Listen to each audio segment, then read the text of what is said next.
The Pittsburgh Penguins are back in action tonight against the Detroit Red Wings. Pat and I are going to preview that game for you all right after this. You're Locked On Penguins, your daily podcast on the Pittsburgh Penguins, part of the Locked On Podcast Network, your team every day.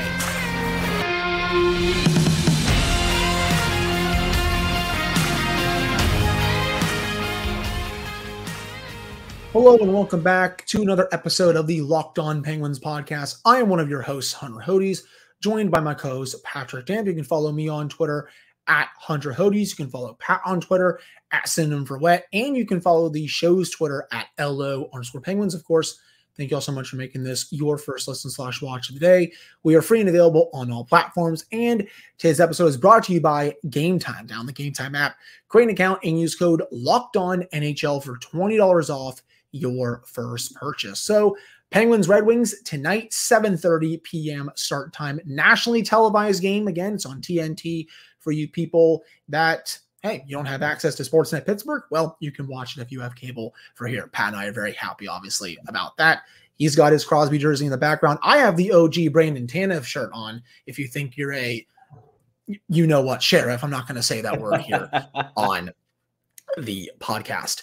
But Penguins, Red Wings, this should be a lot of fun. The Red Wings, very potent offensively. They just beat the Columbus Blue Jackets the other night by a score of 4-0. So far this year, their best players, well, they have been their best players. Alex DeBrincat, 3 goals, 5 points in 3 games. JT Compher came over this offseason, 1 goal, 4 points in those games. Dylan Larkin's averaging a point per game.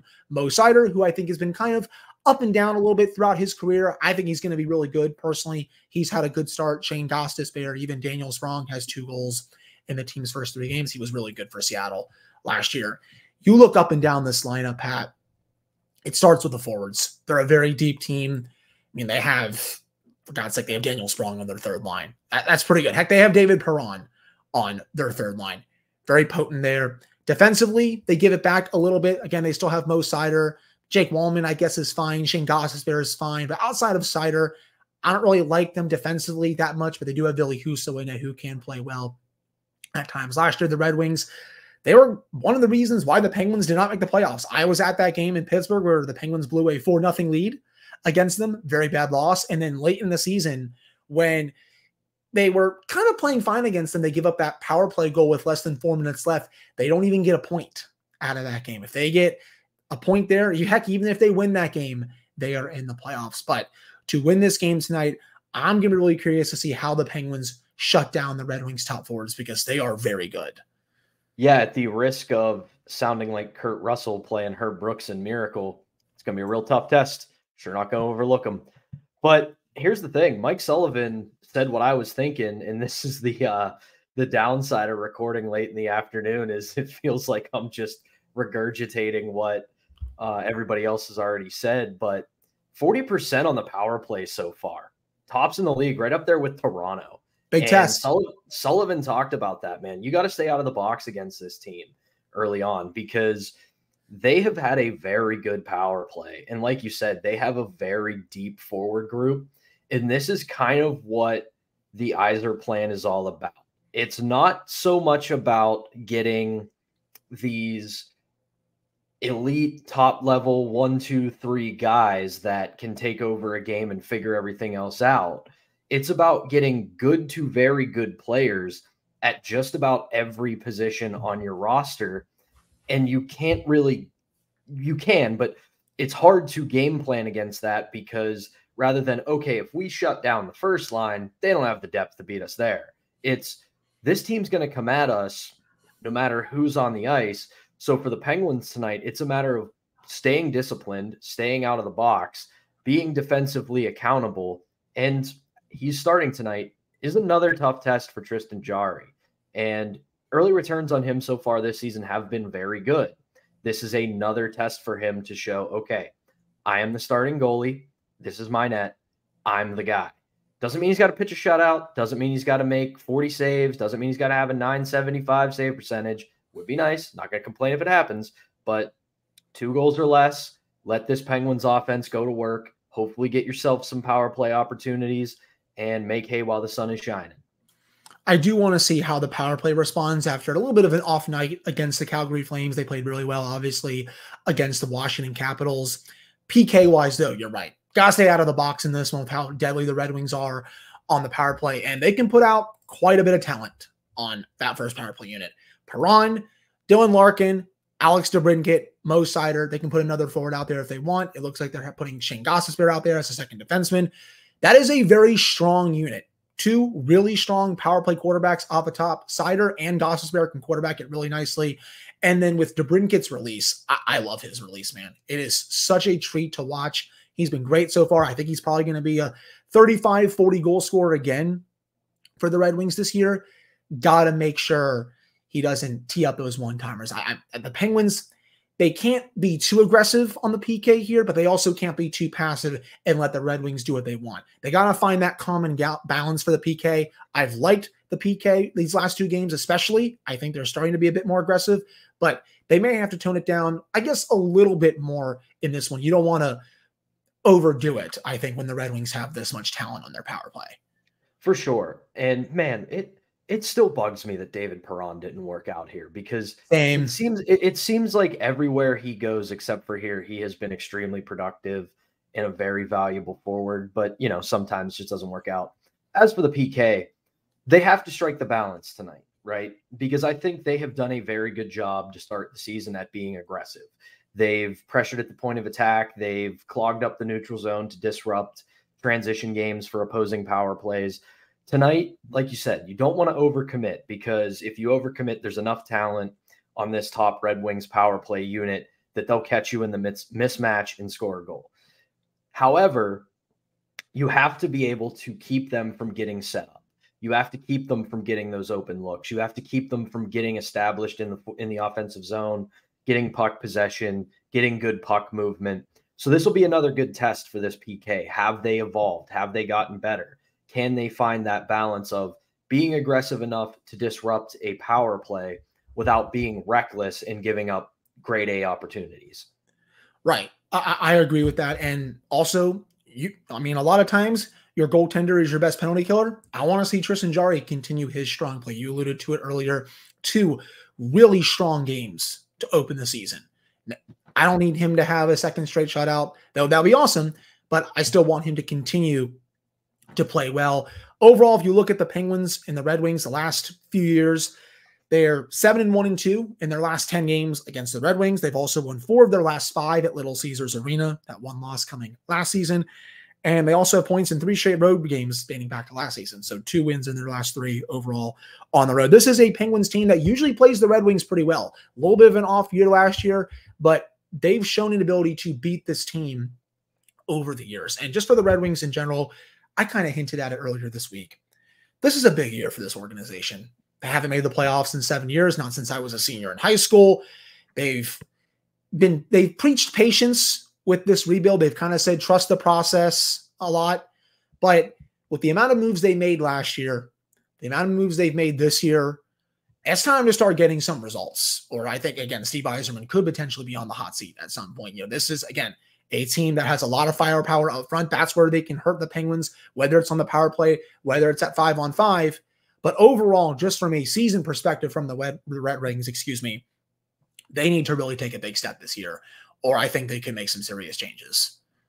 And kind of like we were talking about yesterday with Chris Mack, in a similar capacity, this doesn't have to be Detroit makes the playoffs and goes on a run. They don't have to get to the conference final or win the Stanley Cup. Because I think this is the year they do take that step. This is a good roster. It's a good team. There's some flaws there, but they're young.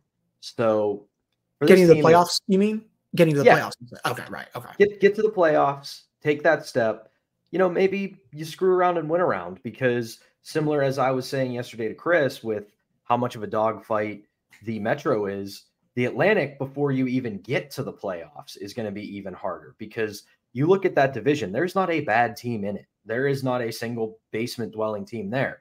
So you figure if you get in the Atlantic division, one, you're probably in Detroit's case going to cross over to the Metro because everybody's going to be picking up spots there and you're probably going to end up in a wild card.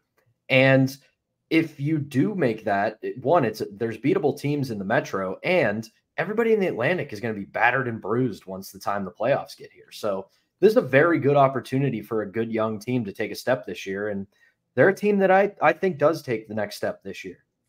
The Atlantic is a sneaky, underrated division. I think outside of Montreal, the Canadiens are going to be really bad this year. I think they also just lost Kirby Dach for the season. Really unfortunate for him. Outside of the Canadiens, though, I don't think there is a truly bad team in that division. So that race is going to be quite a bit of fun.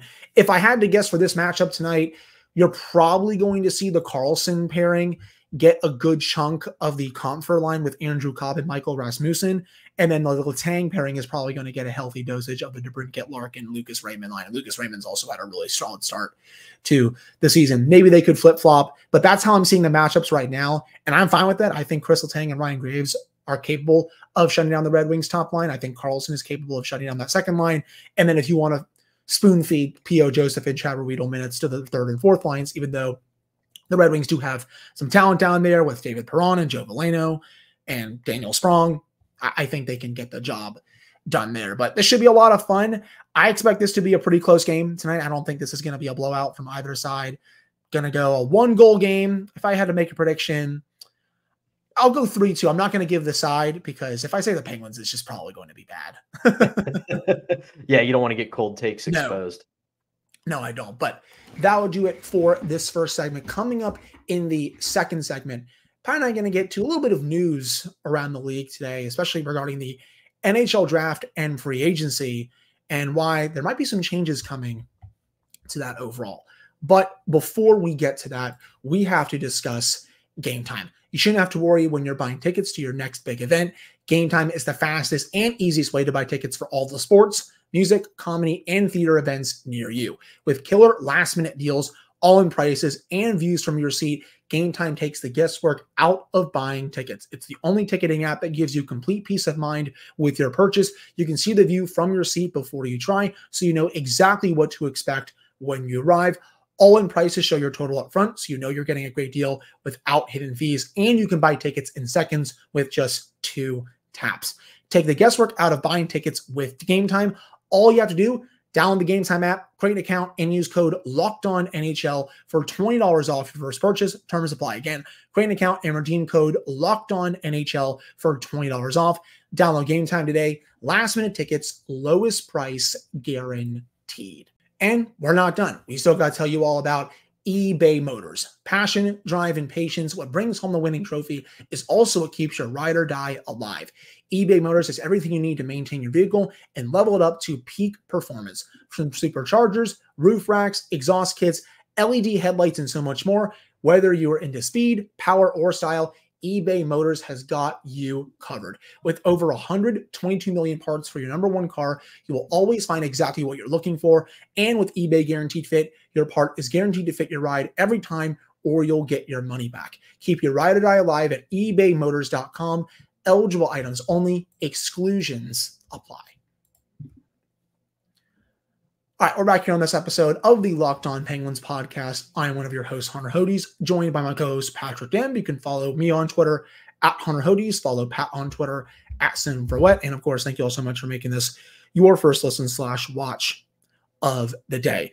So some interesting news hit social media today. It was first reported by Elliot Friedman, and he tweeted that the league has notified some teams that they want to hear their opinions on basically having teams stay home for the NHL draft. Usually with the NHL, all the teams come to one destination. They have the draft there.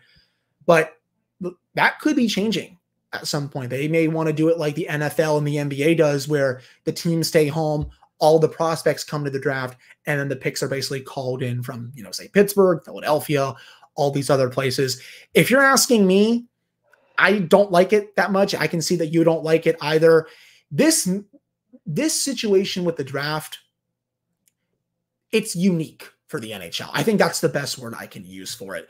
I'm going to hand it over to you right now, but I think it's just a unique situation where you don't need to copy what the NFL and the NBA do. It works in the NHL. It's a spectacle. It's a lot of fun. You can see GMs chatting with each other on the floor. You get those trade rumors going and all that, but just seeing all those teams there, seeing a lot of the players there too, you can keep that. You don't have to be like the NFL and the NBA there. You can be like those other leagues in a couple other areas, and I'm sure we're going to discuss that in a couple of seconds, but you don't need to copy them for this. Let me ask you a question, Hunter. What is the one thing the National Hockey League, not just teams, not just TV channels, news outlets, whatever. What is the one thing the NHL is so loathed to do? Let's see here. Do they just make things difficult for no reason? Is that something along those lines? Kind of. Well, that's an acceptable answer, but I was going to go with they are loathed to market individual people. They hate marketing individual people. They are all about team, rivalry, tradition, blah, blah, blah, blah, blah. Think about the NFL draft, right? Who selected Kenny Pickett for the Steelers? It was Franco Harris, if I recall correctly. It was Franco Harris. Do you really think the NHL is going to let all these just singular people come up and say the Pittsburgh Penguins are excited to select whomever? They're not going to do that. They never do that. They hate doing that. And this idea that, oh, we're just going to do what the NBA and the NFL does, or we're going to keep all the teams back in their collective cities, in their war room, they'll call a centralized line and put their pick in, and we'll have somebody go up and say it. No, you know what would happen? Gary Bettman would go to the podium for every single pick, and we would have 2 minutes of booze and a crappy Gary Bettman joke of like, oh, keep it coming. I hear you booing. And we don't need that because, listen, is much fun. And I think it is fun in the Stanley Cup final when Gary Bettman comes out to give the cup out and he gets booed. It's a fun little tradition. It's silly. It doesn't mean anything. But we don't need to see that 32 times and then 32 more times and then 32 more times and then 32 more times. We don't need that. And the one thing the NHL doesn't have over the other two leagues is that the other two leagues, the NBA and the NFL, dominate the news cycle. I make the joke at work because I work for KDK TV, for those of you who don't know. Here in Pittsburgh alone, the joke I always make is if a Steeler farts, we talk about it for 3 days. And listen, there are 2 days in the National Hockey League that everybody talks about the National Hockey League and it gets swallowed up. Free agency and the draft. Well, the first day of the draft. Because the first day of the draft, you get, oh, look, Kyle Dubas is walking over to Vancouver's table and they're talking. What could they be talking about? Are they just exchanging places to go for lunch after the draft, or are they going to do a trade? Oh, these 3 general managers are huddled together on the floor. What are they talking about? It's the one day where the NHL actually gets to dominate the sports news cycle. And if you take away that whole thing where you have every team at the NHL draft, you lose that. You lose your marketing. You lose your place in the sun. And you're not the NBA. You're not the NFL. You don't individually market, so you're not going to be able to get a bunch of random celebrities, a bunch of franchise legends up there to announce picks. So it would just look like a cheap imitation. Or like I said, it would be Gary Bettman going up there 32 times, 5 times over and getting booed. It's just not a good idea. And you alluded to this during when you were talking.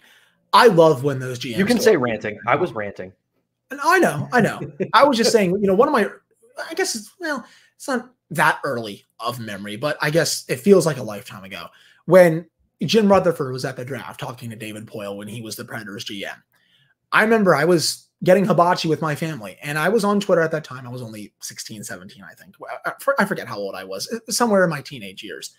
And a few reports like, oh, Jim Rutherford's talking to David Poile. And then you get excited. And then it's like, oh, they're continuing to talk. And then they're going over to the, I believe it was the Central Registry to just get this trade done. And I'm like, wow, this is fun. You get to see GMs talk trades to each other in person. They're not just calling each other's iPhones and all that stuff.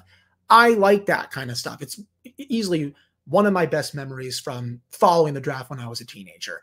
And if this goes through and this happens, say next year, 2025, 2026, you're not going to get that anymore. Sure, with the NFL, you'll get to see shouldn't say the NFL. You see with the NFL, excuse me, some funny, I guess, video of teams in their war rooms. Heck, during COVID, you saw Bill Belichick's dog making picks. And sure, that would be funny if that happened with the NHL, but it's just not going to be as good as it has been all these years with the draft. And another thing that Jeff Merrick added on to Elliott's report was that teams feel that the draft and free agency are too close together, and that this would allow their teams to stay in their own market and prepare better for the draft. Okay, why don't you just move free agency back a few days past July 4th? Is that really that hard to do? Or you do the thing that some holidays do, where instead of making it a singular date, you say, okay, free agency is the second Tuesday in July. So whatever the second Tuesday in July falls, that's the opening of free agency. And it's 2023. We know when what days everything falls on the calendar. We're not guessing. So you can, in August, say, okay, here's the NHL upcoming season year. This is when free agency falls. And I actually like what Pierre LeBrun has been saying about condensing the season, where instead of having it start the first week of October, have it start mid-September, have the cup awarded by June 1st. Then you can have the NHL draft mid-June, and then you can keep free agency on July 1. It makes sense, but do you really want the NHL going up against week 1 of the NFL or week 2? They will get slaughtered by the NFL. They will, but everybody gets slaughtered by the NFL. That's true. Look, turn on any television network on a Sunday during the NFL season, and it's reruns, it's infomercials, it's things you've never watched before, it's golf, it's the NFL is king in constantly playing defense against them is just going to make you look worse. I said this years ago when I was still writing for Penn's blog. I wrote a column about how to refresh the Winter Classic. You know why the first Winter Classic succeeded so well, outside of the fact that it was new and a spectacle? They took on college football. They said, you know what? We're going to play an outdoor game in Buffalo in the snow on New Year's Day. And it worked. Did they dethrone college football? No, nobody's ever going to dethrone football in the United States. It's not going to happen.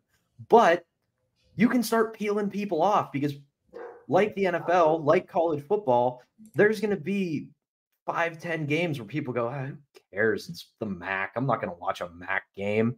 And you go, oh, look, the NHL is playing outdoors today. I'll watch that instead. So it's one of those things where instead of playing defense and being timid, come up with ways to compete. No, you're not going to win, but chip away, try, get caught trying. No, I hear you. I mean, you're never going to dethrone college football when the college football playoff is going on New Year's Eve, New Year's Day. I mean, especially when it expands in a few years. Once that gets to, I believe it's the plan is going to go to 12 teams. Good luck. I mean, I don't think anyone's going to dethrone college football during those 2 days. But I understand what you're saying. But yeah, I think both of us, we're definitely not thrilled about this. But I think that will do it for this second segment. Coming up to end the show, Pat and I are going to give our unfiltered thoughts on that awful ESPN top 100 players list that dropped on Tuesday. We kind of hinted at it with Chris Mack during our episode with him, but we're really going to go into it for this one. But before we get to that, we got to tell you all about Sleeper, which is the daily fantasy app of the Locked On NHL Network. Sleeper is our top choice for daily fantasy sports, especially daily fantasy hockey. With Sleeper, you can win 100 times your cash in daily fantasy hockey contests. You can do this with your friends. You can do this with your family. Heck, you can even do this solo. And with studs like Connor McDavid, Leon Draisaitl, Alex Ovechkin, Sidney Crosby, Cale Makar, and Erik Karlsson, all you need to do is pick more or less stats for these guys. Heck, if you want to do for a goalie, you can pick stats as well. You can do goals, assists, saves, whatever you want to do. And you heard me, Penguins fans, you can get 100 times payouts on Sleeper. So start paying attention and get your picks right so you could win big. Use promo code LOCKEDONNHL and you'll get up to a $100 match on your first deposit. Terms and conditions apply. That's Locked On NHL. See Sleeper's terms of use for details. All right, we're back here on this episode of the Locked On Penguins podcast. I'm Hunter Hodes, joined by my co-host Patrick Dam. So let's just get into this awful ridiculous, pathetic, disgraceful top 100 players list. You can use any other adjective to describe it if you want. The fact that Evgeny Malkin was not on there is just pathetic, considering what he has done throughout his career. Point per game player last year. It has 6 points in 3 games this year. I don't know what else you want him to do at this point. And I will say this, it's not as worse as what we saw, the top 100 players list of all time from a few years ago, and how he was snubbed from that, which is also absolutely ridiculous. But it's still really disrespectful to one of the greatest players this league has ever seen. And it continues to show why he is going to go down as one of the most underrated but also disrespected players. I kind of said that on my episode on Tuesday. One of the most underrated and disrespected players of all time.